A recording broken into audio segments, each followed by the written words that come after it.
तो अनेक अनेक गुरुओं से सीखने का ये मुझे अवसर मिला। फिर करीब मिडिल स्कूल की आयु के करीब क्या 11 12 13 14 ये उम्र में मैं हम लोग पापा लंदन में थे, तो वहां पे जब गई तो संगीत का कोई वहां पे था नहीं, भारतीय संगीत का। तो मैंने पाश्चात्य संगीत सीखा, पियानो बजाना सीखा वहां का। अ, उनकी अलग लेखनी होती है वेस्टर्न म्यूजिक की, वो सब पढ़ना करना वो सब किया। फिर वापस भारतीय संगीत में आई, ख्याल में गई। फिर उसके बाद शांति हीरानंद जी से थोड़ा बहुत मैंने गजलों को भी मैंने सोचा इसमें। और हर समय मैं कुछ ढूंढ रही थी जो मुझे मिल नहीं रहा था। आनंद आता था लेकिन केवल आनंद नहीं शायद ढूंढ पा रही थी मैं, शायद और कुछ ही ढूंढ रही थी। क्या ढूंढ रही थी मैं नहीं कुछ बोल सकती। फिर उसके बाद जंगल के उसमें काफी कुछ काम करने लगी है, एमएससी वाइल्ड लाइफ में, तो मेरा अभ्यास भी छूट गया। ध्रुपद भी बीच में मैंने उसके मेरा सौभाग्य था स्पीक मैके के गुरुकुल से वहां जाने का। उसके बाद फिर काफी कुछ छूट गया। छूटने के बाद फिर इधर आई, यहाँ पे भी फिर वो छूटा ही रहा। तानपुरा जरूर लेके आई अपना, दोनों तानपुरे लेके आई क्योंकि वो सबसे प्रिय मेरे हैं। लेकिन ऐसा कोई खास अभ्यास नहीं था।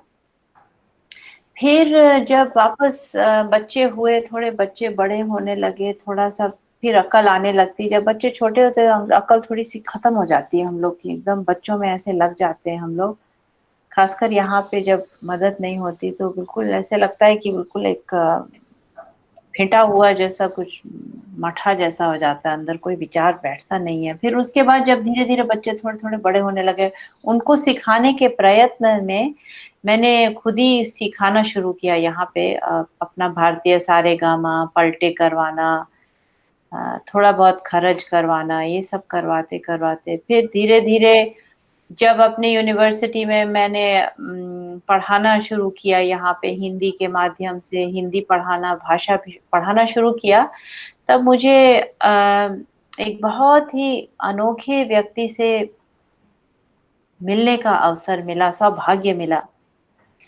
और ऐसा सौभाग्य है कि वो खुद खैरागढ़ आ चुके हैं आपके विश्वविद्यालय में अपनी पत्नी सहित। और उनका जीवन का आप सुनेंगे तो शायद आपको भी प्रेरणा मिले। उनकी उम्र अभी करीब 70 के करीब पहुंच ही रही होगी, और वो करीब 40 साल से हर साल भारत जाते हैं। और भारत में पहले उन्होंने भरतनाट्यम सीखा। कई साल, हर साल गर्मी में की छुट्टी, यहाँ पे यूनिवर्सिटी जब बंद होती है तो भारत अपने खर्चे से सब कुछ।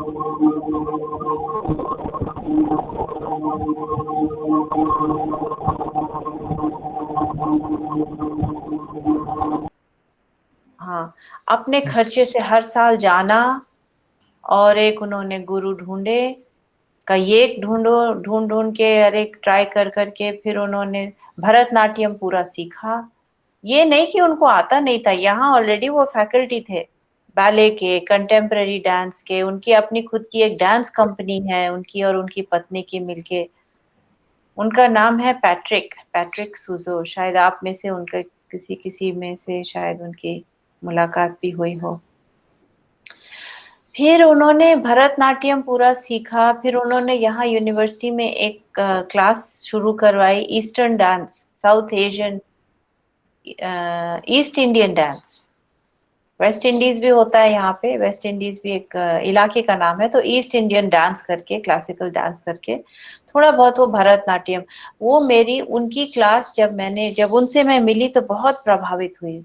तुरंत हम लोग की एकदम करीब निकट की दोस्ती हो गई। वो मेरी हिंदी कक्षा में आने लगे। फिर मैंने कहा कि मेरे को आपकी कक्षा से मैंने कभी डांस सीखा नहीं है, मैंने अपने आप को कभी सोचा नहीं कि मैं भी शायद नृत्य कर पाऊं या ऐसी कोई खास रुचि हो या कुछ सोचा हो। लेकिन मैं आपसे सीखना चाहती हूँ, आपकी क्लास में आऊंगी। तो मैंने उनकी क्लास में, भरतनाट्यम की क्लास में, मैंने एक पूरा सेमेस्टर खुद किया। वो मेरी जीवन की सबसे पहली डांस क्लास है, शायद सबसे आखिरी भी हो। लेकिन इतनी मुझे वो इतनी अच्छी लगी, उनके उनके संग मैंने जो जो सीखा। और आपका जो प्रश्न है कि पश्चिमी दृष्टिकोण भारतीय दृष्टि भारतीय नृत्य को किस ओर से देखता है और क्यों यहाँ के लोग भारतीय कलाओं की तरफ आकर्षित होते हैं, इसको उन्होंने इतने स्पष्ट रूप से मुझे समझाया। उन्होंने कहा कि यहाँ पे आप देखेंगे पाश्चात्य जो नृत्य होता है और यहाँ की जो भाषा है, यहाँ पे जब हम लोग कुछ अपने से अच्छा ढूंढते हैं, यानी अपने से बड़ा, हम स्वयं इतने छोटे हैं, जब हमको अपने से बड़े की जरूरत पड़ती, कोई सहारा हम ढूंढते हैं, तो भगवान की तरफ देखते हैं या जो भी हम लोग देखें, तो कहते हैं कि पश्चिमी पूरी संस्कृति ऊपर की ओर देखती है। इनके भगवान ऊपर और रहते, ऊपर की ओर देखते हैं। इनके सारे नृत्य में आप देखेंगे तो जब ये लोग प्रेरणा लेते हैं तो ऊपर से लेते हैं, और इनके संगीत में भी वो ऊपर की ओर जाते हैं। तो ये मैंने कभी सोचा नहीं था इस प्रकार से। तो मैंने कहा कैसे? तो कहते हैं आप बैले में देखिए, तो इनके जो बैले के जो जो जैसे वो लोग करते हैं तो वो ऊपर की ओर जाते हैं, हरदम उनके हाथ ऊपर की ओर जाएंगे, किसी तरह से ऊपर की ओर देखेंगे। तो मैंने कहा स्वाभाविक भी लगता है भाई, आकाश की ओर हम लोग देखते ही हैं। कहते नहीं, आप भारत को देखिए। तो मैं चौंक गई, मैंने कहा भारत की ओर देखिए। कहते हैं देखिए, आपके भारतीय डांस में, नृत्य में सबसे पहले भूमि को प्रणाम होता है। ये हम लोग में कहीं नहीं है कि भूमि की ओर प्रणाम भी कोई करे, कोई नहीं सोचता यहाँ पे, तो चाल ही नहीं है कि आपने नीचे की ओर सबसे पहले झुक के आपने पृथ्वी को प्रणाम किया। फिर आप भारतीय की नृत्य में देखेंगे तो सारा नृत्य कथाओं में लिपटा हुआ है। एक वो कहानी का एक तरीका है, कहानी सुनाने का तरीका है, कहानी बताने का तरीका है, कहानी को सामने लाने का तरीका है, आपको प्रेरित करने की ओर तरफ से है। तो वो कहानी में लिपटी हुई, वो कहानी में भी आप देखेंगे तो ऐसा नहीं है कि हम लोग के सारे भारतीय नृत्य में हम लोग ऊपर की ओर देखते हैं, क्योंकि हम लोग को चारों तरफ भगवान दिखते हैं। भारतीय नृत्य में आता है हम लोग चारों ओर जाके प्रणाम करते हैं, चारों दिशाओं में प्रणाम करते हैं, नीचे की ओर प्रणाम करते हैं। हम लोग के भगवान के लिए भी हम नीचे की ओर जाते हैं, हम लोग का सिर भी नीचे की ओर जाता है, ऊपर की ओर नहीं। हम लोग पश्चिम में सिर्फ ऊपर में बंधा है, नीचे हमको गंदगी दिखती है, ऊपर सफाई दिखती है। लेकिन भारतीय संस्कृति में ये चीज मेरे को नहीं दिखी, और जब मेरे को ये दिखा कि एक तो इनकी कथाएं लिपटी हैं और दूसरा कि इनके लिए कोई चीज अपवित्र नहीं है, ये मेरे को बहुत आकर्षित लगा।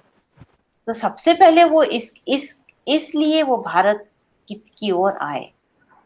फिर उन्होंने देखा कि भारतीय नृत्य में एक तो ऊपर का जो शरीर है, ये सब उनकी भाषा है जो मैं अपनी तरफ से कोशिश कर रही हूँ बोलना। एक ऊपरी शरीर का अपन के यहाँ से मध्य से एक ऊपरी भाग है और एक नीचे का भाग है। ऐसा हम लोग के पश्चिमी में कभी सोचते नहीं हम लोग कि जो नीचे का पैर का भाग है वो अपनी तरह से बिल्कुल दृढ़ अपनी ओर चल रहा है, वो आपको बांधे भी है और वो अपनी लय भी चालू कर रखा है, और ऊपर का आपका स्वतंत्र है कहानी में लिपटने के लिए। अगर मैं कुछ गलत बोली हूं तो प्लीज मुझे मांडवी जी बताइएगा कि कुछ, लेकिन उन्होंने मुझे ऐसे करके बताया कि ये दो शरीर के भागों को गणित की ओर के रूप से देख के, कोई भी आप देख लीजिए, भरतनाट्यम देख लीजिए, कथक देख लीजिए, उन्होंने भरतनाट्यम सीखा, अब सिखाते हैं, उसके बाद उन्होंने कहा अब मेरे को एक और थोड़ा सा नरम रूप चाहिए, तो उसमें मैंने ओडिसी चुना है। भरतनाट्यम थोड़ा सा सख्ती जैसा दिखाता है, उसमें भी नरमाहट है, लेकिन ओडिसी में थोड़ा सा एक अलग प्रकार का नरमाहट है, वो मैं चाहता सीखता हूँ। तो आजकल वो भारत आते हैं ओडिसी सीखने। तो दोनों नृत्य की उनकी जो शैलियां हैं, उन्होंने बोला कि दोनों में ये समानता है, ये ऊपर का भाव, उसे आप एक लहर जैसे आप तय करते हैं, उसे लहर बनाते हैं, और नीचे के भाग से एकदम वो भूमि से एकदम लगा है और स्थिर है, और वो जितना स्थिर नीचे का भाग है उतनी छूट ऊपर वाले शरीर को भाग को मिलती है। तो आप लोग की स्वतंत्रता शरीर के ऊपरी भाग में प्रकट हो जाती है। पश्चिमी नृत्य में हम लोग की जो स्वतंत्रता है वो हम लोग के शरीर से ही बाहर है, मानो कि वो उधर है, हम लोग उधर देखते हैं। तो ये उन्होंने मुझे करके समझाया, तो ये मेरे को बहुत एक एक फिलोसॉफिकल पॉइंट ऑफ व्यू से भी मेरे को ये बहुत गहरा लगा। फिर उन्होंने बोला खुद कि भारतीय नृत्य में जो है वो उनमें ये विश्वास है, उनमें ये एक रियलिटी है कि भगवान सब चीजों में है, और नृत्य में नृत्य ही भगवान है, संगीत ही भगवान है, हमारा शरीर ही भगवान है, हमारे पैर ही भगवान है, और पैर जिसके ऊपर खड़े हैं वो भी भगवान है। तो ये सारी चीजें आपके नृत्य में खुल के निकलती हैं। पश्चिमी नृत्य में सुंदरता है, खाल है, उनकी ट्रेनिंग पूरी उसी में है, बैले में, उनको बहुत पसंद है, ऐसी बात नहीं है कि वो उसके प्रति उतना प्रेम नहीं करते, लेकिन उनको एक उसमें एक सीमितपन लगता है। और भारत आके उन्होंने भरतनाट्यम, सोचिए आप, एक तो उनको ना कभी भाषा सीखी, कुछ नहीं, कैसे करना, भारत कैसे आना, सबसे पहले वो आए तो वो रोड से आए, यूरोप से पूरा पार करते हुए, सारे पश्चिमी देश पार करते हुए, पाकिस्तान पार करते हुए। परसों मुझे मिले थे, कल मुझे मिले थे, तो कल मुझे बता रहे थे वो पाकिस्तान की कहानी, कि कैसे वो बॉर्डर पार करके आए, तो कैसे कैसे हुआ क्या नहीं हुआ करके वो पहुंचे दिल्ली। ये करीब 45 साल पुरानी बात है। तो उसमें आके उन्होंने फिर हर साल आते हैं। फिर एक बार उन्होंने कहा, मैंने कहा आप ये गुरुकुल के उसमें रह के देखी है क्या आपने? तो कहते एक बार मेरे को उड़ीसी के चक्कर में मैंने एक गुरु ढूंढे, उड़िया उड़िया नृत्य के चक्कर में, शायद भुवनेश्वर में गए वो, कोई गुरुजी के पास गए वो भुवनेश्वर। भुवनेश्वर में उनको कहते हैं कि वो छोटी सी जगह थी, बहुत छोटी सी जगह, लेकिन जाने माने गुरु थे, उनको एक शब्द नहीं आता था अंग्रेजी का, ना ही उनके परिवार में किसी को आता था, और मुझे उड़िया का एक शब्द नहीं आता था। अब हम चले सीखने, तो कहते एक कमरा दे दिया सादा सा, वो कमरे में चूहे भी रहते थे, सब रहता था, और मैं भी उसी में सो जाता था, मेरे को कोई चिंता ही नहीं। उसी में वो भी खाना मेरा आ जाता था, ये आ जाता, लेकिन हम लोग की भाषा ही बिल्कुल नहीं हो पाई। मैं कितना मैंने उनसे कोशिश की, लेकिन हम लोग की बिल्कुल मेल ही नहीं बैठी। तब मैंने जाके दिल्ली में एक मेरे को एक शरण लोयन उड़िया सिखाती है क्या दिल्ली में? हाँ, हाँ, उनके पास जाते हैं। तो फिर कई साल से वो उनसे उड़िया नृत्य सीखते हैं। तो ये आप सोचिए कि यहाँ का जाना माना नृत्य नृत्य कला में, मतलब सब कुछ है, उनकी अपनी कंपनी है, सब कुछ है, फिर भी उनको अंदर से एक संतोष उनका पूरा नहीं हो रहा था, कि कुछ और है इसमें, क्या है, नहीं मिल रहा है। फिर उनको जाके, और उन्होंने ऐसा नहीं कि कोई और दूसरा देश नहीं देखा, बहुत घूमे हैं वो, चाइना से लेके South East Asia, Borneo, Sumatra, Indonesia, Singapore, Iceland, Czechoslovakia, कहाँ नहीं गए वो, सब जगह जा चुके हैं, पूरे विश्व में घूम चुके हैं, और सबकी कलाएं देख चुके हैं। फ्लामेंको भी उन्होंने देख लिया, सब देख लिया। उसके बाद सब लौट के वो अपने भारतीय की नृत्य कला की ओर इतने आकर्षित हैं। क्यों? क्योंकि गीतांजलि उनको, जी, हाँ बोलिए बोलिए। एक बात मैं बीच में आपको पूछना चाहती हाँ हूँ कि जी। वो मतलब पिछले कई सालों से वो इंडिया आ रहे हैं और दो क्लासिकल डांस फॉर्म को उन्होंने सीखने की कोशिश की है, सीखा है, तो इसको वो वहाँ किस तरीके से इसका मतलब यूज करते हैं कहना चाहिए, या इसको कैसा अपनाते हैं? क्या वो परफॉर्म करते हैं, या हम्म वो उनकी जो कोरियोग्राफी या जो कंटेम्प्ररी डांस है उनका, या बैले में कहीं के साथ वो काम करते हैं? हम्म इस पर आप आपका कुछ बता पाएंगे? आपका प्रश्न बहुत उचित है, क्योंकि जिस व्यक्ति के मन में बैले और कंटेम्प्ररी वैसे ही मिला है, तो वो भारतीय नृत्य को भी मिलाता है क्या? और हाँ, उनके, हाँ, ये प्रश्न आपका बहुत उचित है। तो इसमें मैंने देखा है, और उनके साथ मेरे को बहुत सौभाग्य मिला भी है उनके साथ परफॉर्मेंस का। मैं, जब हम लोग मिले तो उन्होंने सबसे पहले मेरे को बोला कि आप गाएं और मैं नाचूं, कितना अच्छा होगा। तो मैंने कहा, वैसे गाने में गाती नहीं जिसको आप शायद पसंद करें, क्योंकि अब वो सब मैंने छोड़ दिया, अब मैं सिर्फ मंत्र गाती हूँ। तो उन्होंने कहा, क्या बात है, तो किस गाय के प्रकार? मैंने कहा, गा के सुनाओ। तो मैंने गाए। कहते, हाँ मेरे को थोड़ा सोचना पड़ेगा, लेकिन कुछ तो करूंगा, थोड़ा सोचूंगा। फिर हम लोग ने, फिर वो खुद ही चुन चुन के मुझे देते थे। तो उनके जैसे परफॉर्मेंस इस प्रकार होते हैं। एक वो अभी बना रहे हैं, उसका नाम है गंधर्व। अभी उन्होंने शोकेस किया नहीं है, उसका अभी दिखाया नहीं है। अभी वो कोरियोग्राफ करीब करीब हो चुका है, तो मेरे को बुलाते हैं दिखाने कि गीता जी इसको देखिए और मेरे को बताइए इसमें।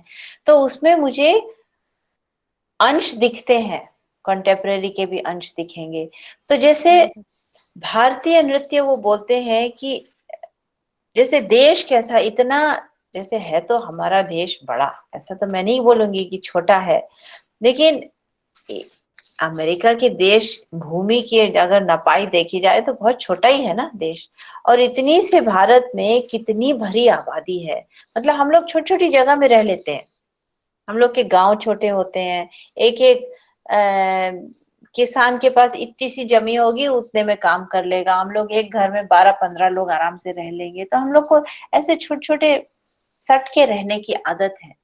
तो कहते हैं आपका जो नृत्य है वो भी थोड़ा सटके हो जाता है। इतनी सी जगह में खड़े खड़े वहीं पे आपका पूरी कहानी हो जाएगी, और हर चीज हो जाएगी, उसमें कमी नहीं है कि भई आपको जगह की कमी पड़ गई, या जगह होती तो आप ज्यादा दिखा पाते। नहीं, आप पूरी तरह से दिखा देते हैं। तो वो, हम लोग को उसकी आदत नहीं है। हम लोग बहुत खुले खुले नाचते हैं, पूरा स्टेज यहाँ से वहां तक, वहां से यहाँ तक। तो वो जब परफॉर्म करते हैं, तो वो भारतीय शैली में भी ये एक प्रकार का पश्चिमी, क्या बोलेंगे, एक पश्चिमी लय या पश्चिमी चाल लाते हैं स्टेज में। वो कई जगह वो जाके वो भरते हैं स्टेज को अपनी तरफ से। तो ये एक, कहते हैं ये एक पश्चिमी चीज है, आप लोग के भारतीय में जरूरी नहीं है वहीं पे खड़े होके आप सब कुछ कर लोगे। कथक में भी हो जाएगा, भरतनाट्यम में हो जाएगा, उड़ीसी में भी हो जाएगा। तो एक वो चीज है। फिर बीच बीच में अब जैसे मैं मंत्र गाऊंगी, तो और जैसे कोई भी गाने में तो हम लोग एक ही जैसे पंक्ति है तो उसको दोहराएंगे। एक कोई भी एक पंक्ति को गायकी जो है उसमें दोहराते हैं। हाँ, डांस डांस में डांस, होता है। डांस में भी होता है। तो फिर हाँ, वो, बहन वगैरह तो। हाँ, तो वो एक तरफ वो उसमें पूरी भारतीय शैली दिखाएंगे। फिर जब वो दोहराएंगे तो उसमें वो कुछ एक कंटेम्प्ररी अपने मोशंस ले आते हैं, उनके हाथ हम्म। के चाल या आंखों की। यहाँ के पश्चिमी नृत्य में, जैसे हम लोग की भारतीय की हर एक शरीर का एक एक अंग को नचाते हैं। जैसे भौएं अलग नाचेंगी तो आंख अलग नाचेगी, गाल अलग नाचते हैं, होंठ अलग नाचते हैं, बाल अलग नाचते हैं। बाल को भी ऐसे मैंने हिलाते हुए देखा है। बाल अलग नाचते हैं, उंगलियां अलग नाचती हैं, मुद्राएं अलग नाचती हैं। तो ये जो अलग अलग भिन्न भिन्न हम लोग के अपने शहर में अभी ये जो प्रकट करने का है, ये पश्चिमी डांस में मैंने नहीं देखा उतना। अभिनय जिस, असल में मैं बोलूं गीतांजलि जी, जी, क्योंकि भारतीय नृत्य ना, हम नाट्य शास्त्र की बात करें, आपने सुना होगा, तो आचार्य भरत ने ना अंग प्रत्यंग, एक एक छोटे से छोटे अंग का प्रयोग उन्होंने नाट्य के माध्यम से कहा है। और वो नृत्य में भी काफी हद तक, नाट्य में तो खैर बहुत ज्यादा होता है। तो आप जो कह रहे हैं ना, यहाँ तक पलक के लिए, नाक के लिए, होठ के लिए, आईब्रोज के लिए, तो सारे वो उसका संचालन ये इन नृत्य शैलियों में होता है। और हाँ कितना अच्छा आपने इसको सोचा, और ये स्टूडेंट्स को जानना चाहिए कि कैसे ये पाश्चात्य से हमारे, हमारी क्या विशेषता है और उनकी क्या विशेषता है। और हाँ कहीं ना कहीं भारतीय नृत्य या भारतीय संगीत वहां जाके कुछ चीजें वहां की लिया है, और हाँ वो यहाँ से ले रहे हैं। तो ये आपस का जो संयोग एक दूसरे को रिच ही कर रहा है। बहुत हाँ, अच्छा। बहुत बहुत कर रहा है। तो ये जैसे अभिनय है, ये जो एक एक कथा कथा को सामने लाने का एक ये तरीका है नृत्य, गायन भी वही है। तो हमारा सारी शैली जो है कथाओं में लिपटी है, और वो सारी कथाएं जो हैं वो आपको अध्यात्म की ओर ले जाती हैं। एक ये भी एक बहुत बड़ा गुण है।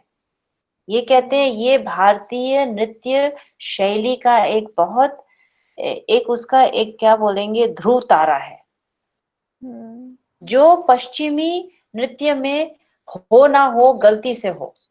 ऐसा नहीं कि नहीं है, बिल्कुल है, लेकिन ऐसा भी नहीं कि वो एक ध्रुव तारा हो। किसी को पसंद आए तो किसी ने लगा लिया, अध्यात्म भी आ गया बीच बीच में, उन्होंने कोशिश कर ली लाने की, लेकिन ऐसा उसको बांधे नहीं है। और आपका भारतीय जो शैली में देखता हूँ, हर एक चीज आपको अपने अपने अंदर ले जाती है।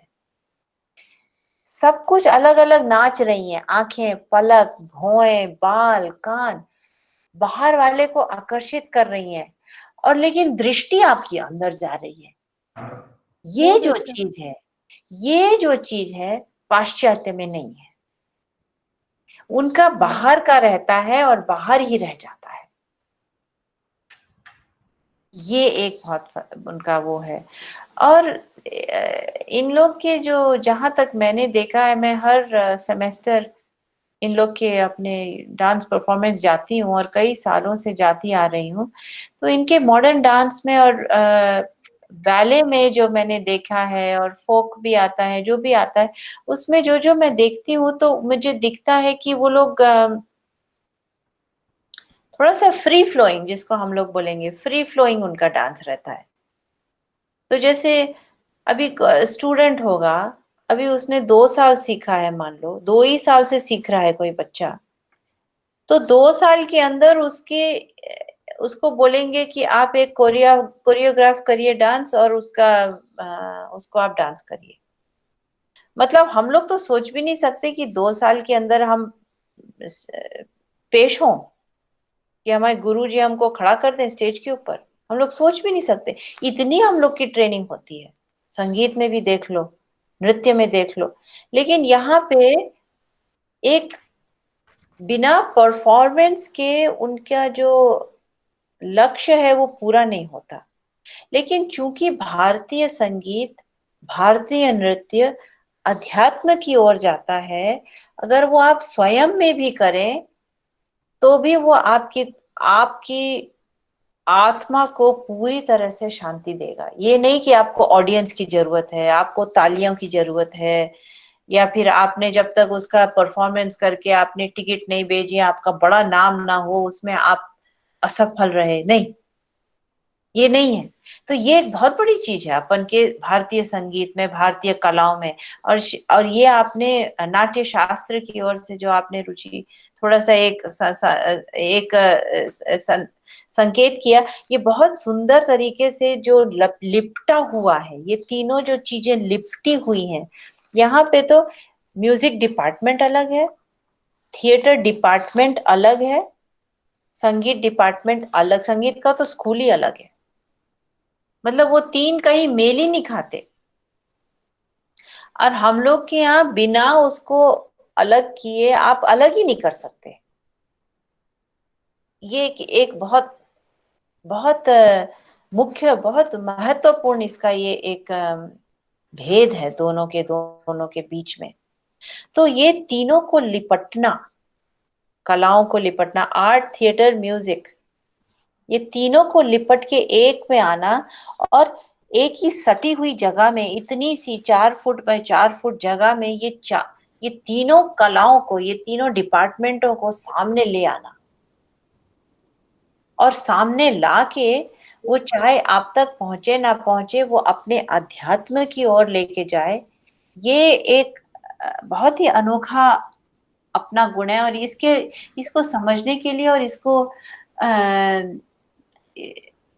इसके महत्वपूर्णता जानने के लिए हम लोग को, क्या भारतीय, मुझे लगता है कि भारत में मैं भी रहती थी तब, और जब शुरू में रहती थी छोटेपन में, तब भी अपना देश को थोड़ा ऐसा लगता है ना कि क्या यार, यहाँ तो बहुत गंदगी है, भ्रष्टाचार है, फलाना है, यहाँ क्या हम लोग, वो लोग देखो ना इतना बढ़िया बढ़िया नाच डांस करते हैं, इतना बढ़िया बढ़िया बैले करते हैं, उनका गाना कितना बढ़िया लगता है। हम लोग को भारत अच्छा लगता है, दूसरों का अच्छा लगता है, ये एक अच्छी बात है। ये भी मेरे को लगता था कि हम लोग थोड़े से क्या बोलेंगे, ब्रेन वॉश्ड है, कि हम लोग को अपना नहीं अच्छा लगता, दूसरों का अच्छा लगता है। लेकिन यहाँ आके अब मुझे ये बात समझ आ रही है कि भारतीय लोगों में जो इतना खुलापन है कि हम दूसरे को अप्रिशिएट कर पाए, उसकी सुंदरता देख पाए, उसमें जो ना समझ पा रहे हैं उसके लिए भी हम खिड़की अपनी सारी खोल के रखें, कि मैं समझ नहीं पा रही हूँ लेकिन इसमें जरूर कुछ अच्छा होगा, एक ये विचार मन में आना इसके प्रति, ये हम लोग स्वाभाविक समझते हैं, भारतीय लोग। लेकिन मैं आपको बताऊंगी, यहाँ मेरे को 23 साल हो गए हैं, ये यहाँ के लोग स्वाभाविक नहीं समझते। मतलब इनके लिए दूसरी कोई चीज जो अगर इनको अपनी तरह से नहीं समझ आ रही है, तो ये जरूरी नहीं है कि उनको उसके प्रति आदर हो, या जिज्ञासा हो, या एक भूख हो उसके प्रति। उनके वो लोग बिल्कुल घृणा भी कर सकते हैं कि क्या फालतू का कर रहे हैं ये लोग, मेरे को उनमें कोई इंटरेस्ट नहीं है, हम लोग अच्छे हैं। ये एक थोड़ा सा अहंकार इधर है, जो हम लोग की कलाओं के द्वारा हम लोग थोड़ी सीमित कर पाते हैं। हम लोग की कलाओं में भी सबसे पहले आप गुरु को प्रणाम करते हैं, भूमि को प्रणाम करते हैं, देवी देवताओं को प्रणाम करते हैं, ग्रंथों को प्रणाम करते हैं। हम लोग का आधा समय तो प्रणाम में निकल जाता है। ये जो प्रणाम करने की जो पद्धति है, ये बहुत जरूरी है ताकि हम अपना मन खोल पाए। यहाँ पे क्या है, 1 साल 2 साल डांस सीखा नहीं कि आपने परफॉर्म किया, अहंकार बढ़ता गया बढ़ता गया बढ़ता गया बढ़ता गया, और फिर वो सीखने की गीतांजलि इच्छा जी, नहीं रहती। एक बात और कहना चाहूंगी, और मैं बीच में बात करूं ना आपको, हाँ आपने हाँ, मुझे जैसा, बहुत अच्छा लगता है, बहुत अच्छा। हाँ, तो मुझे ऐसा लगता है कि ये जो सामान्य बातें हैं जो पाश्चात्य की, पर जो आपके साथ पैट्रिक जैसे लोग, या मेरी एक स्टूडेंट रही है सुवन, वो थाईलैंड से थी, और भी कैसे कभी कभी कुछ लोग मिल जाते हैं जो पाश्चात्य से हैं या एशियन कंट्री से भी हैं, जो दूसरे देशों से हैं। यदि जुड़ गया वो भारतीय संस्कृति से या भारतीय कला से, तो फिर मुझे लगता है कि वो इस हद तक नम्र हो जाता है, या इस हद तक भारतीय संस्कृति का वो कहना चाहिए को वो अंश। चाहने लगता है, या अंश हो जाता है, इतना जुड़ जाता है कि उसको बहुत सारी अच्छाइयाँ इसमें दिखती हैं। ये ये आपने महसूस किया है क्या? बहुत, बिल्कुल, यही मैं आप ये आपने बहुत सुंदर तरीके से बोला, यही मैं बोलने की कोशिश कर रही थी कि वो जी। इतनी। जी जी बोलिए, जी बोलिए। मैम, मैं भी वही कंट्रीब्यूट करना चाह रहा था। देयर इज अ जी sense of peace on his face, ऐसा लगता है। कल भी हम जुड़े हुए थे तो एक महाराजा शिवाजी राव यूनिवर्सिटी का एक वेबिनार हो रहा था, तो उसमें एक जॉन बॉल करके एक विदेशी जुड़े थे, जो कि आई गेस उन्होंने बताया था कि वो संतूर में उन्होंने ट्रेनिंग ली है इंडिया में। तो उनके चेहरे पर भी एक वो शांति एक झलक रही थी, वो एक पीसफुलनेस उनके चेहरे पर आ जाता है, पता नहीं अचानक से कहाँ। और वो मुझे मैम आपके चेहरे पे भी दिखता है तो ये कला अवश्य जो है वो शांत कर देती है, कहीं ना कहीं एक बहुत पीस देती है, इनर पीस देती है। और मैम हाँ। जो आप बात कर रही थी अभी कि अलग डिपार्टमेंट्स और ये वो, तो मैंने जब इंदिरा कला संगीत विश्वविद्यालय ज्वाइन किया तो मुझे लगा कि ये कितनी अच्छी जगह है अपने आप में। और मुझे लगता है कि हमारे विद्यार्थियों को ये रियलाइज करना चाहिए कि वो एक ऐसी छत के नीचे है जहाँ अलग अलग विधाओं में सिर्फ कला का काम हो रहा है, सिर्फ कला की पूजा हो रही है। आप इधर देखिए संगीत बज रहा है, उधर देखिए बच्चे मूर्तियां बना रहे हैं, उधर पेंटिंग कर रहे हैं, इधर नृत्य का प्रदर्शन हो रहा है। तो ये बहुत ज्यादा एक कलाकार के संवर्धन के लिए महत्वपूर्ण है। तो वो एक छत के नीचे इतना कुछ एक साथ देख सकते हैं, ये उनको कहीं ना कहीं एनरिच करता है, मुझे लगता है। बहुत बड़ी बात है। और ये आप ये जो आपका जो विश्वविद्यालय है, ये पूरी एशिया में सबसे पुराना है, जी पूरे एशिया में। मतलब इसका स्थान एक अनोखा ही है। और जो आपने ये बहुत सुंदर तरीके से बोला कि एक ही छत में ये सारी कलाएं हैं। आजकल भारत में आम आदमी जो कलाकार ना हो, वो कलाकार को कैसे देखता है, अरे यार इसको कुछ करने को नहीं है ना, बैठ के गाता रहता है या बैठ के कला करता है। जी लेकिन कला जो है वो एक माध्यम है अपना स्वरूप ढूंढने का, सुनने का बहुत और ढूंढ के उसको सामने सुंदर रूप से लाने का। ये कला का एक बहुत महत्वपूर्ण उसका एक भाग है, हम लोग के जीवन का एक बहुत बड़ा भाग है। और केवल ये एक्सेसरी नहीं है कि चलो भाई जिसके पास टाइम नहीं है तो कर रहा है। ये हम लोग के लिए एक बहुत क्या बोलेंगे, इसके कारण हम जीवित हैं, कला के कारण हम जीवित हैं। और क्यों जीवित हैं? क्योंकि हमारे पास जो जो संस्कृति आई है वो उसको कला ने जोड़ के रखा है। कला के द्वारा वो अभी तक आकर्षित है। क्यों हम लोग को गणेश भगवान अच्छे लगते हैं? क्योंकि उसको सुंदर बनाना एक, गणेश भगवान माने क्या है? गणेश भगवान माने थोड़ी कोई ऐसे कोई गणेश के रूप का कोई वहां भगवान ऊपर आकाश में या जमीन में या समुद्र में या वहां पे कोई बैठा, ऐसा तो है नहीं कोई। गणेश भगवान माने क्या? गणेश भगवान माने अपने अंदर की जो वो एनर्जी, अपने अंदर की वो प्रेरणा जो अपन को कोई भी कठिनाई से पार करवाए, वो अपने अंदर में स्पष्टता, कि हम जब भी कठिनाई में आए तो हमको स्पष्ट दिख जाए कि हाँ ये एक उपाय है, इसको मैं करके देखूं। ये है गणेश। अब इतनी एब्स्ट्रैक्ट एनर्जी है ये, इसको बोलेंगे डिटर्मिनेशन बोल लीजिए आप, परसिवियरेंस बोल लीजिए आप, सुप्रीम इंटेलिजेंस बोल लीजिए आप।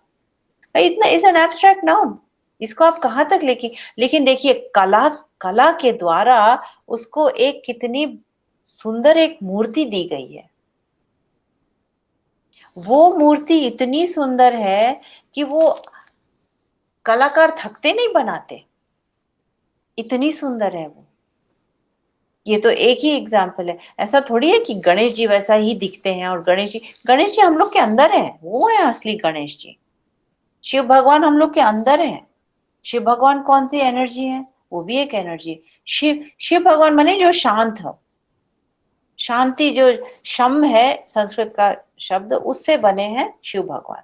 तो अपन के नृत्य में भी देखिए सब गणेश भगवान, शिव भगवान, पार्वती, लक्ष्मी, कृष्ण, इन सब पे ही तो कहानियां लिपटी हैं, राम सीता, सारी यही तो कहानियां हैं। ये सब क्या चीजें हैं? ये सब अपनी अंदर की एनर्जी हैं जो हमको आगे ऊपर पुण्य की ओर ले जाती हैं, अच्छे कामों के द्वार दिखाते हैं, अच्छी खिड़कियां खोलती हैं, जीवन को समर्थ बनाती हैं। यही यही बात गीतांजलि जी विद्यार्थियों को जानना है यही कि जानना हमारी है। कला कहाँ ले जाती है हमको, और कहाँ हमको अपने आप को ले जाना चाहिए इस कला के माध्यम से जो इतना प्योर है। हम्म। ये आप आपके माध्यम से मुझे लगता है जितने विद्यार्थी जुड़े होंगे, और उनसे मेरा आग्रह है कि बहुत ध्यान से इसको समझने की कोशिश करें। कोशिश करें। और बहुत अच्छा, आप प्लीज बोलिए। हाँ नहीं, और हैं अगर अभी कोई विद्यार्थी सुन रहे हैं, उनको कोई प्रश्न हो या फिर कोई हाँ शंका हो या फिर कोई उनको लगे कि ये तो बहुत ऊंची ऊंची बातें फालतू की कर रही हैं, यहाँ के रोजमर्रा का मेरा काम तो ऐसा है ही नहीं, तो आप बोलें, ऐसे ऐसे संकोच अभी मत करें, क्योंकि अभी इसका वेबिनार का मायने ही यही है। अभी जी। 15 मिनट और हम 1 घंटा हमने सोचा था टाइम रखने के लिए, 15 मिनट है। तो कौस्तुभ, यदि विद्यार्थी कुछ पूछना चाहते हैं तो मुझे लगता है कि वो अच्छा होगा कि उनके मन में यदि शंका है कोई, या कुछ पूछना चाहते हैं, जागरूकता है, क्योंकि जी हमारे सिलेबस में ये बात होती है गीतांजलि जी, कि भारतीय संस्कृति का जो प्रभाव है पाश्चात्य में कैसा है। तो हम रटा रटाया जो लिखा हुआ है जमाने हम्म। का, वो बच्चे पढ़ लेते हैं, वही है। आप अभी सालों से वहां हैं और आपने जो देखा है भारतीय संस्कृति को वहां, तो ये तो उनके लिए सीधे सीधे जानकारी है। और मुझे हम्म। लगता है ये बहुत अच्छा ज्ञान उनके लिए होगा कि हमारा जो भारतीय संगीत है, हमारी जो भारतीय, आपने कितने अच्छे से थिएटर को, संगीत को और आर्ट आर्ट को, कला को हम्म। हम्म। कितना अच्छे से जोड़ दिया।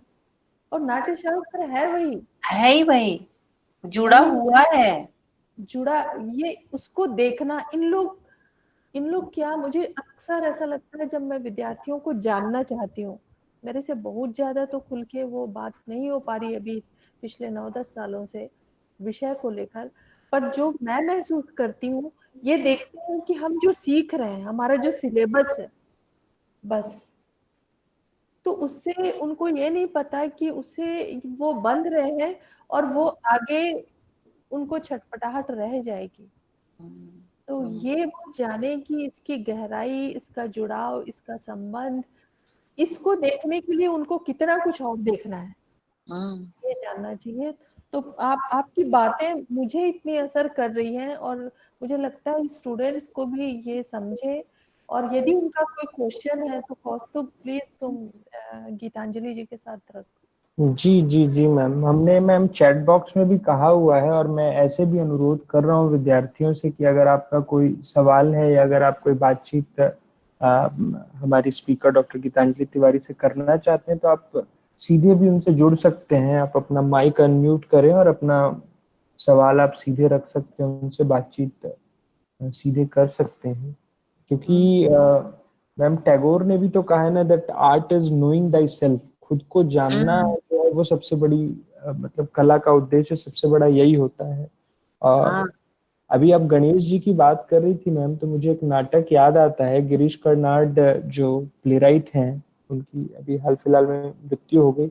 उन्होंने एक नाटक लिखा है वदन। तो हैवदन नाटक जो है, दैट मीन्स दैट घोड़े का सर होगा और आदमी का शरीर होगा। तो उसमें बहुत सारे इंडियन आर्ट के एलिमेंट्स हमको देखने को मिलते हैं। तो वो उस नाटक की शुरुआत गणेश वंदना से करते हैं, और वो बताते हैं कि गणेश भगवान में कितने इम्परफेक्शंस हैं। एक दांत टूटा हुआ है, हाथी का सर है, बॉडी ह्यूमन की है, पेट निकला हुआ है, इतने सारे इम्परफेक्शंस हैं। डायबिटीज है। Perfection, yet he is known as the god of perfection। yet हम उनसे ये मांगते हैं कि आप हमारे विघ्नों को दूर करिए, relieve us from our difficulties। so that is Indian art, that is Indian values that we experience। तो हाँ। ये बात बहुत अच्छी। I guess we have a question या कुछ ऐसा आया है। कृतिका पांडे हैं मैम, ये लिख रही हैं कि संगीत के स्टूडेंट्स में संगीत सीखने से स्वाभाविक रूप से विनम्रता आ जाती है कि विद्यार्थियों को भी कोई प्रयास करना होता है खुद को विनम्र बनाने के लिए? हम्म। अच्छा सवाल है मैम। बहुत अच्छा सवाल, बहुत ही अच्छा सवाल है।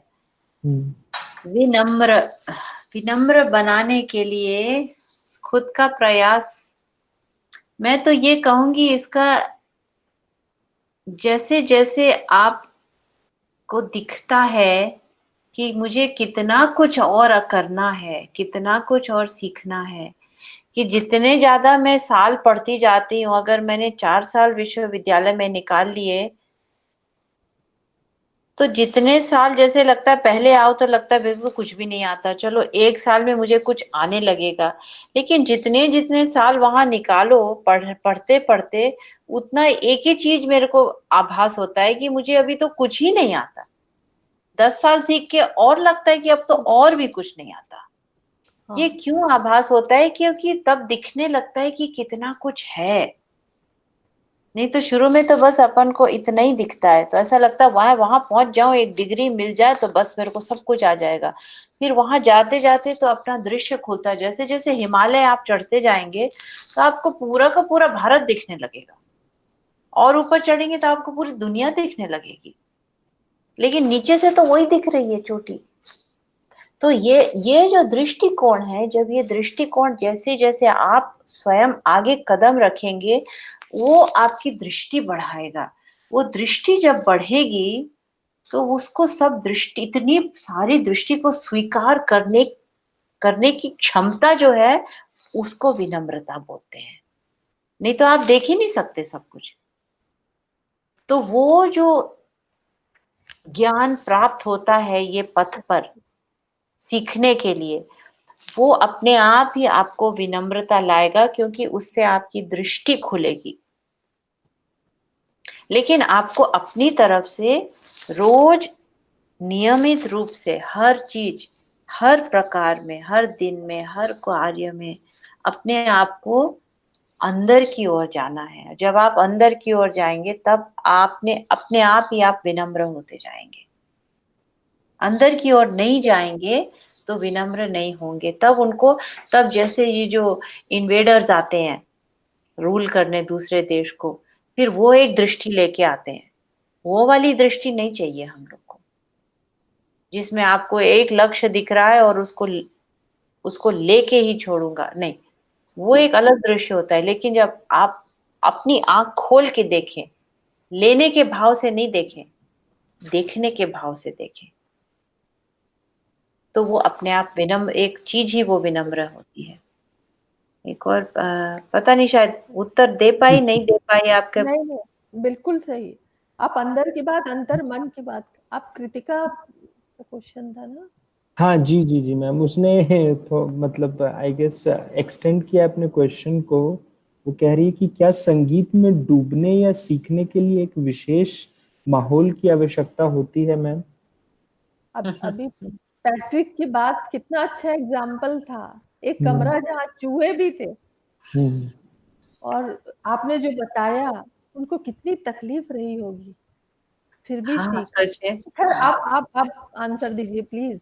नहीं नहीं, आपने अच्छा ही बोल दिया। माहौल तो ऐसा है कि माहौल अंदर होता है। बहुत सही। माहौल तो बाहर, तो ये जो बाहर की दुनिया है ना, ये स्थूल रूपी दुनिया, ये तो एक माध्यम है हमको अंदर जाने के लिए। तो वो माहौल भी अपने अंदर ही बनाना है हमको। और मैं बताती हूँ अपनी खुद की कहानी, पता नहीं आपके पास समय है कि नहीं। इतना सब ख्याल सीखा, गजल सीखा, ये सब किया, पर अंदर से कुछ ढूंढ रही थी मैं। क्या ढूंढ रही थी नहीं मालूम। वो स्पिकमेकी की तरफ से जब मैं ध्रुपद सीखने के लिए डागर बंधु के पास गई बॉम्बे, रोज सुबह 3:30 बजे से 6:30 बजे तक, 1-2 घंटा नींद के बाद, बस उसके बाद सोने ही नहीं मिलता था वहां पे। 1-2 घंटा मुश्किल से सोए, उस्ताद आजा जाए, हाँ भैया, हाँ बेटा उठ जाओ, 3:30 बज गया। ए भगवान, सोच उस्ताद जी 5 मिनट भी मुंह से नहीं निकलता था, हाँ उठ रही बेटा, उठ रही। उठ के अपने वहीं बैठ के ऊँघ रहे हैं, सब लोग बैठे हैं, और खरज हम लोग करते थे 3 घंटे के लिए। एकदम बहुत नीचे का स्वर, आप लोग को आता होगा, संगीत वालों को शायद करते होंगे, ध्रुपद में करते हैं। जब वो किया मैंने 3 घंटे, 2 महीने, और मुझे ये लत लगी उसके तरह, इतना अच्छा लगा मेरे को, ऐसा लगा कि मुझे दुनिया मिल गई। क्योंकि वो खरज ने, जिसमें जिसमें कोई संगीत नहीं था, जिसमें कोई लय नहीं थी, जिसमें कोई ऑडियंस नहीं था, जिसमें कोई राग नहीं था, कुछ नहीं था, उस गीतांजलि जी, अकेली एक चीज ने मिनट माहौल बनाया। एक मिनट में कहना चाहती हूँ, आप ये जो खर्च की बात कर रही है, विद्यार्थी प्लीज समझिए, सिर्फ एक चीज को कह रही है कि करते करते मुझे लगा कि मैं सब कुछ देखने लगी, समझ में आने लगा, आपको वो लग गया। वही विद्यार्थियों को लगने की जरूरत है। मैं उसका इंतजार करती हूँ कि कब विद्यार्थी उसको उस पे लग जाए और वो समझ जाए। अब बताइए कितना टाइम लिया आपने, कितनी धैर्य की जरूरत है। हाँ, और शुरू में तो मैं बोल रही हूँ ना, बैठे बैठे ऊँगती थी मैं भी। एक तो नींद कम हो रही है, दूसरा कुछ समझ ही नहीं आ रहा है, एक तो अंदर से आवाज ही नहीं निकल रही, वो इतनी नीचे वाली आवाज ही नहीं निकल रही, बाकी सब लोग कर रहे हैं, हम लोग से हवा भर निकल रही है, नींद अलग आ रही है, कष्ट अलग हो रहा है, जमीन में बैठने की, कुर्सी में बैठने की ये सारी बातें क्यों आई, मैं क्या करना, अरे सुबह ये 3 घंटा, अरे गाना सिखाओ ना, कुछ नहीं। एक राग उन्होंने मेरे को 4 साल, भीमपलासी राग, उसमें एक ही बंदिश, सोचिए आप, एक बंदिश 4 साल, फिर भी वो अधूरी रह गई। आप सोचिए, लेकिन वो उसमें जब मेरे को, फिर मेरे को बाद में मेरे को उस्ताद ने समझाया कि बेटा सारे स्वर सा में हैं, सा लगाया ना, सारे स्वर उसी में है। ये ऊपर नीचे जाना, लपट लुपुट के ये सब दिखाना दुखाना, ये सब तो दूसरों के लिए है, अपन को अंदर का सा के लिए बहुत है, बस सा गाओ बेटा। वो मुझे इतनी गहरी रूप से लग गई ना ये बात, कि वो मैंने छोड़ा ही नहीं, और उसके बाद से मैं फिर सीधा मंत्र पे आ गई, क्योंकि मेरे को सीधा वो सा ने मंत्र। तो संगीत में भी वही है, नृत्य में भी वही है। मैंने कई नृत्य कलाकारों से, ऐसा नहीं कि आपको बहुत बढ़िया एकदम जाके डांस करके बिल्कुल शोशा करके करना ना, नहीं आप नहीं अपने नहीं, लय, बिल्कुल बिल्कुल नहीं। हाँ, बिल्कुल नहीं, अंदर है, बिल्कुल अंदर का है वो एकदम, ऐसे अंदर ऐसा फूल खिलता है कि उसकी सुगंध बहुत आपको बिल्कुल छाई जाएगी, उसमें कुछ एकदम आपके सही, को दिखेगा ही नहीं। एक सही बादल में कहा, रहोगे आप, एक बादल में बिल्कुल रहोगे आप। बिल्कुल सही, बहुत आ, अच्छा। दो दो प्रश्न और है मैम, हम समापन करें उससे पहले ये दो प्रश्न ले लेते हैं। एक तो मैम प्रश्न सुमेधा गुप्ता कर रही हैं कि कई बार परफॉर्मेंस देते समय जब ऑडियंस को परफॉर्मेंस अच्छी लगती है तो परफॉर्मर एक्साइटेड हो जाता है, मंच पर ऐसे सिचुएशन को कैसे संभाल कर रख सकते हैं? विनम्रता। बैक टू विनम्रता। जी। खुश हो गए वो तो सौभाग्य है। आपका तो वो अंदाज था नहीं ना, हम्म। आपका लक्ष्य है हम्म। ही नहीं। आप तो, हाँ, और आपको बिल्कुल जब सही, आपको बिल्कुल। स्टेज पे जब जाना है तो सामने शायद पर्दा भी ना उठे, जी। कोई हो या ना हो, आपको अपने लिए नृत्य करना है, संगीत करना है। बहुत किसी अच्छा। को अच्छा लगा और किसी ने ताली बजाई और कोई खड़े भी हो गए, तो वो उनका सौभाग्य है। हम्म। आप उनको प्रणाम करिए कि भाई मुझे भी सौभाग्य मिला, आपको भी सौभाग्य मिल गया, वाह। हाँ, वो तो खुद के आनंद के लिए, आत्मा आनंद के लिए। हाँ, जी। आपने जो ये कहा है गीतांजलि जी, कि अपने आप के लिए सीखना पहले, ये जानना जरूरी है इनको। सबसे ये जो जरूरी। बहुत जरूरी है, इनका लक्ष्य होना चाहिए कि अपने आनंद के लिए ये विद्यार्थी जाने पढ़ते पढ़ते सीख ले, और समझ ले। ये करके आता है, इसको हाँ, कर, ये करके आता है बस, और इस जितनी अभ्यास, साधना केवल करोगे, अभ्यास। बस बस अभ्यास से ही आएगा। बस बिल्कुल सही। आप हाँ, क्योंकि चिंतन करते रहो कि मुझे आ जाए, मुझे आ जाए, और नहीं आप गाओ नहीं, खर्च नहीं करो, या नहीं, नृत्य नहीं करो, या सा नहीं लगाओ, तो नहीं आएगा। वो करके ही आएगा, और इतना करना है कि वो बिल्कुल पिस जाए, बहुत अच्छा। इतना करना होगा। उसके उस जब तक वो पिसेगा नहीं ना, वो तब तक आपको आएगा नहीं, क्योंकि एक कितने अच्छा श्लोक है, आज ही गाया मैंने। घृष्टम घृष्टम पुनरपि पुनः चंदनम चारुगंधम छिन्नं छिन्नं पुनरपि पुनः स्वादु चैवेष्टुकाण्डम् दग्धं दग्धं पुनरपि पुनः काञ्चनं कान्तवर्णम् प्राणान्तेऽपि प्रकृतिविकृति जायते नोत्तमानम्। घृष्टम घृष्टम, वो जब तक चंदन की लकड़ी को आप घिस घिस के, जब तक वो चंदन की लकड़ी नहीं रह जाती तब तक उसकी सुगंध नहीं आती। खत्म हो जाती है वो लकड़ी, जब वो उसके एक एक सेल उसका टूट जाता है तब उसकी सुगंध आती है। इतना आपको अभ्यास से पीसना है, उसमें तो कोई शॉर्टकट नहीं है। आप सोचे कि बिना अचार काटे आपका अचार बन के खाने को हो जाए तो फिर तो आप अपने सपने में जिए, फिर अब क्या बोल सकते हैं। भगवान को चंदन लगाने के लिए भी वो पानी डाल के हम बार बार घिसते जाते हैं, तब वो चंदन निकलता है, तब हम भगवान को वो चंदन लगा पाते हैं।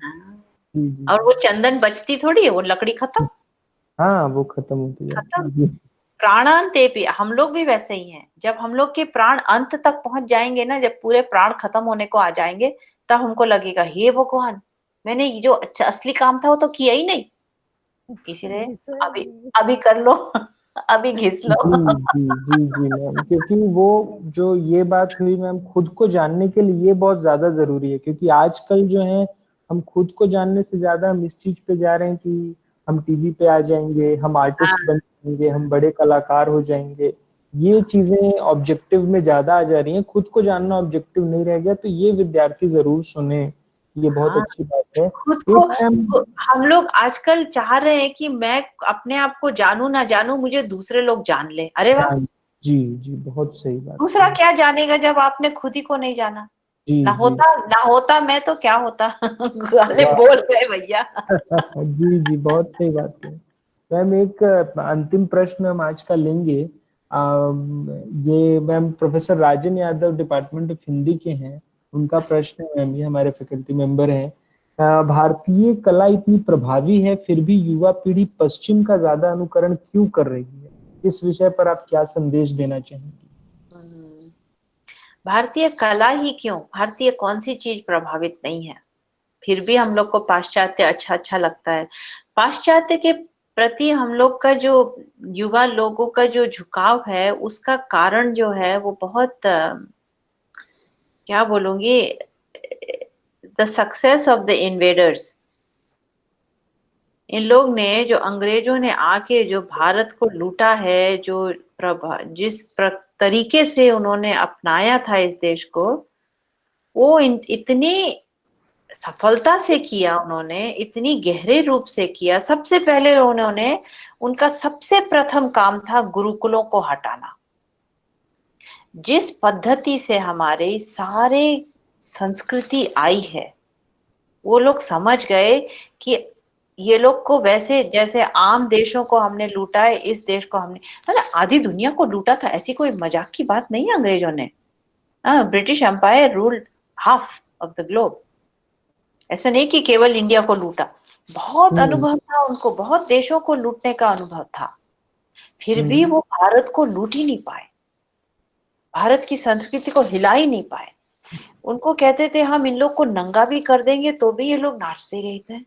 ऐसे कैसे लोग हैं ये लोग नाचते हैं, इनको खुशी, ये लोग दुखी होते ही नहीं। कैसी चीज है ये, कैसे इनको हम लोग तोड़े?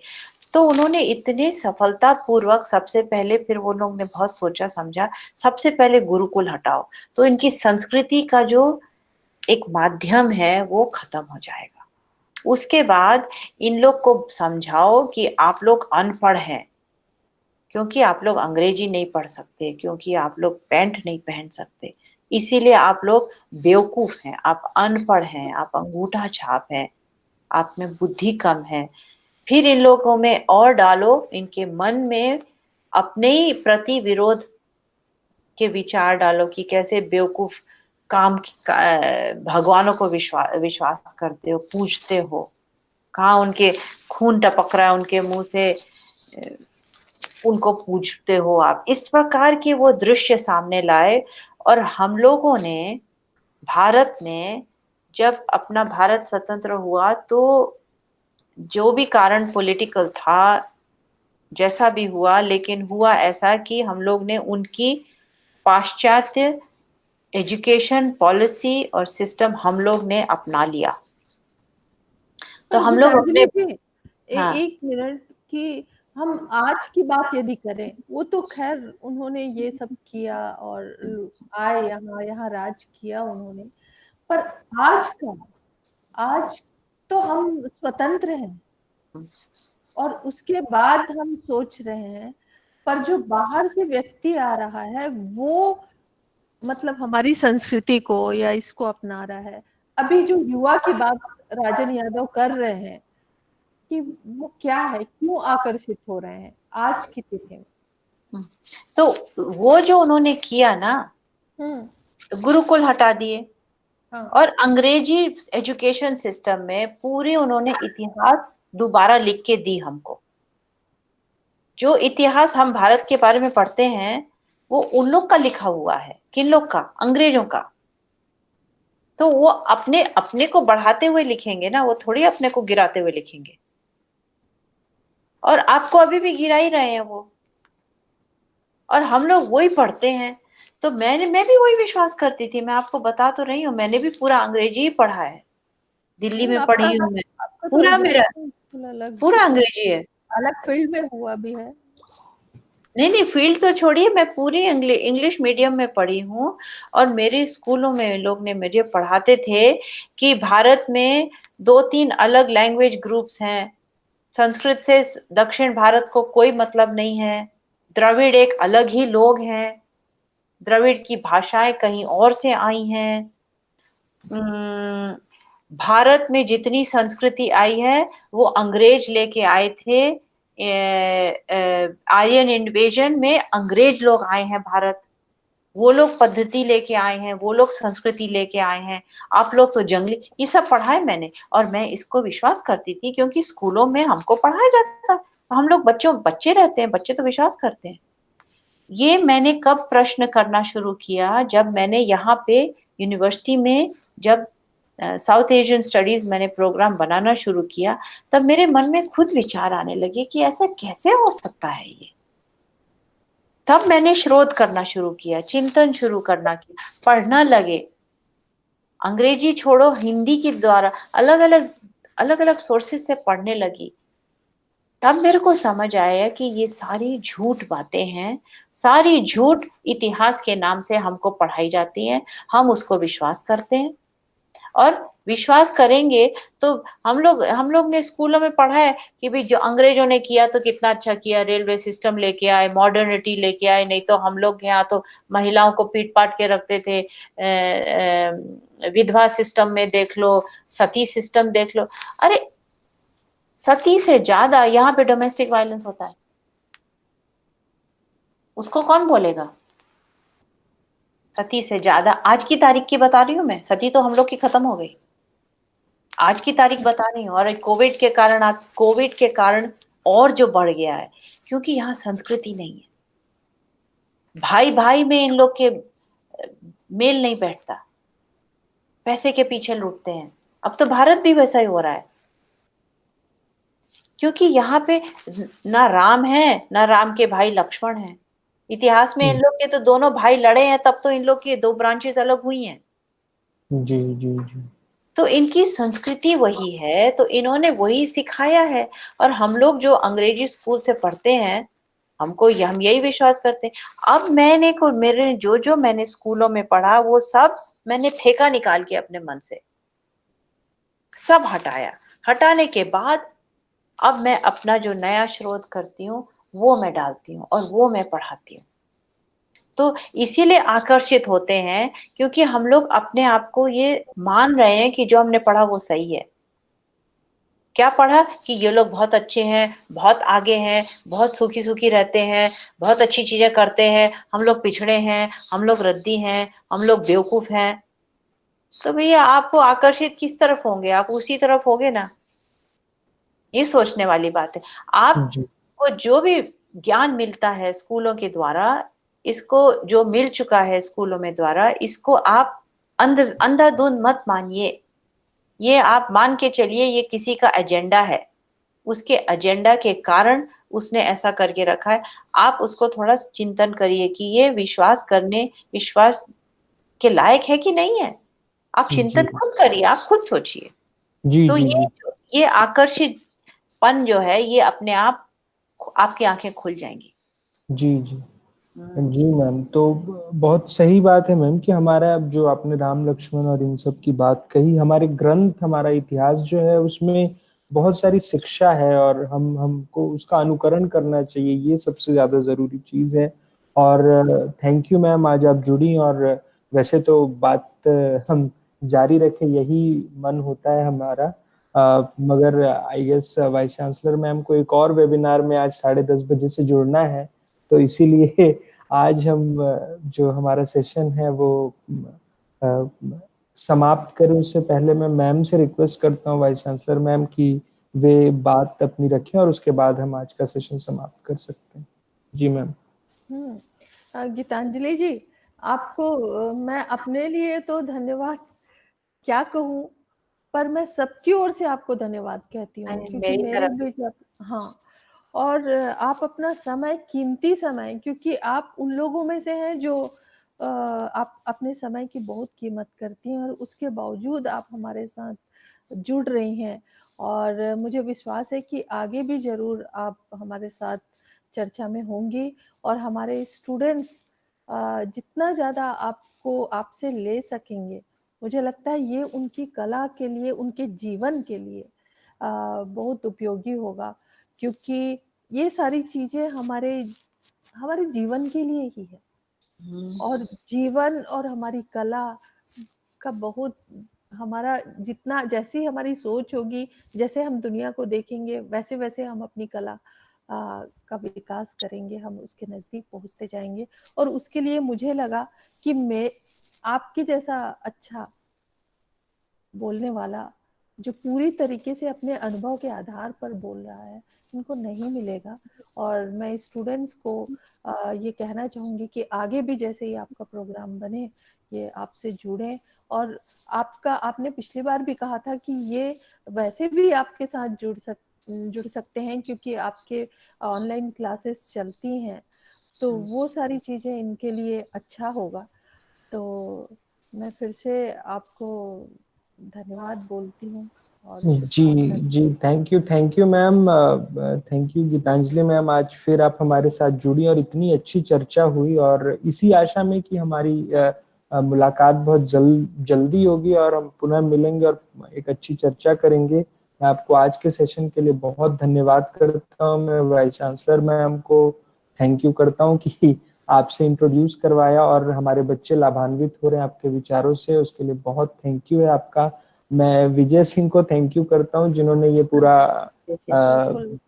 टेक्निकल एस्पेक्ट को ध्यान दिया और लगे रहते हैं वो बिल्कुल, तो उनका बहुत धन्यवाद। सारे स्टूडेंट्स, सारे फैकल्टी मेंबर्स का मैं थैंक यू करता हूँ कि आज के हमारे वो सेशन में जुड़े, और अगले सेशन की आपको सूचना पुनः दी जाएगी बहुत जल्द। आज के लिए, आज के सत्र के लिए मैं आप सभी का एक बार पुनः धन्यवाद करता हूँ। Thank you ma'am, and all the best, and सभी को शुभकामनाएं। धन्यवाद आज जुड़ने के लिए। नमस्कार। आप सबको बहुत बहुत धन्यवाद, मेरा सौभाग्य। जी नमस्कार। धन्यवाद। जी। धन्यवाद। गीतांजलि जी, हाँ एक बोलिए। एक छोटा सा कुछ संस्कृत में आप बोल के, श्लोक बोल के एंड कर दीजिए समाप्त कर दीजिए। हाँ, प्लीज। अपन सब जानते हैं ये वाला तो। ओ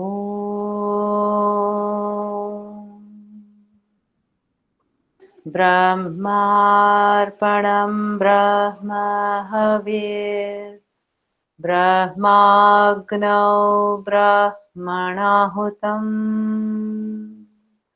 ब्रह्मैण तेन गन्तव्यम्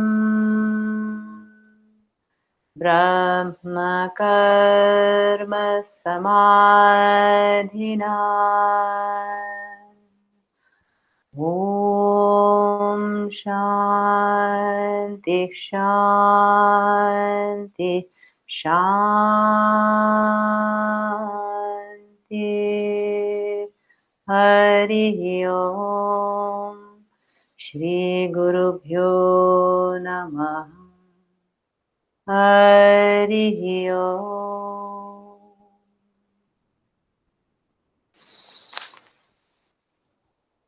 आप सबको मेरी तरफ से प्रणाम, धन्यवाद।